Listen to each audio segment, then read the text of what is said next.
बिस्मिल्लाहिर्रहमानिर्रहीम। अस्सलाम वालेकुम। अल्लाह वालों की बातें। नेक बख्त कौन है? मोहम्मद बिन काब करजी रहमुल्लाह फरमाया करते थे, दुनिया फना का घर है और मंजिल है।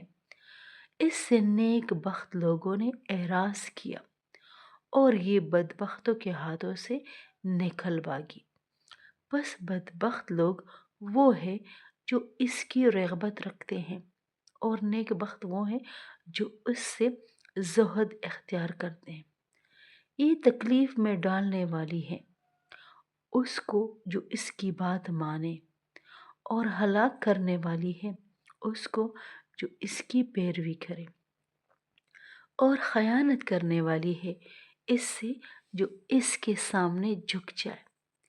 इसका इल्म जहल है, इसकी मालदारी फ़क्र है और इसकी ज़्यादती नुकसान है, और इसके अयाम गर्दिश में है।